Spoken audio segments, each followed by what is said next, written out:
Hello everyone, in today's video let's try to understand what are the difference between IaaS, PaaS and SaaS in cloud computing. These are different types in shared responsibility model in cloud computing. So let's try to understand and go through it in this video. So here I am at the Microsoft Learn portal, and here Microsoft has described what is shared responsibility model. In shared responsibility model, we can see how responsibilities are divided between customer and cloud provider. And in this case, cloud provider is Microsoft. In case of on-prem, we can see all the responsibilities lies with customer, starting from physical data center, physical network, physical host, and up to information and data. So this is called shared responsibility model, in which it describes whether customer or Microsoft is responsible for managing different things, whether it is operating system, physical network, accounts and identities, information and data. On the basis of Microsoft and other cloud provider will be defining shared responsibility model. So shared responsibility model, IaaS, PaaS or PaaS and SaaS. In this video, let's try to understand the difference between IaaS, PaaS and SaaS. So first we will understand what is IaaS. So IaaS, cloud provider, will give you the raw infrastructure, that is virtual machines, storage and networking.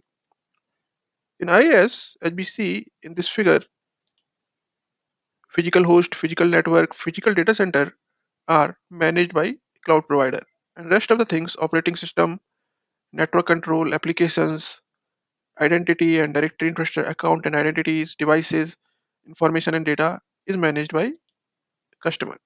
So if we see IaaS, following things will be managed by customer: OS, runtime, middlewares, application, and data. These all will be managed by customer. Rest of the things will be managed by cloud provider. Now let's try to understand what is PaaS. PaaS or platform as a service.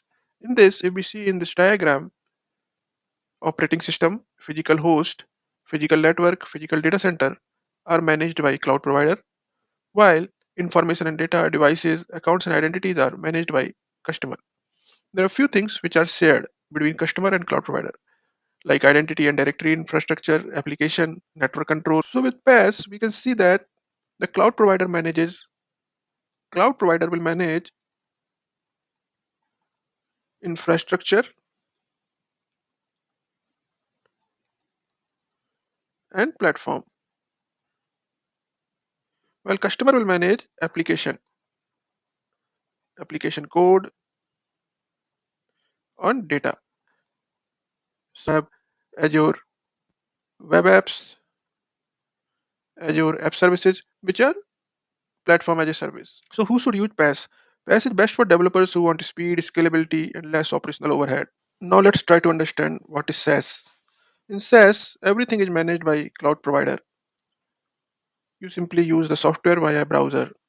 Only thing that is managed by customer is manage the data, devices, and accounts and identities. So with SaaS, customer just uses the application via a browser. Example can be Outlook app, Office 365, where customer need not worry about any infrastructure, application code. They can just open a browser and open the Outlook. They just need to worry about the data and use the app. So this was the basic difference between IaaS, PaaS and SaaS. Hope it was clear. That's it for today's video. See you till the next time. Thank you.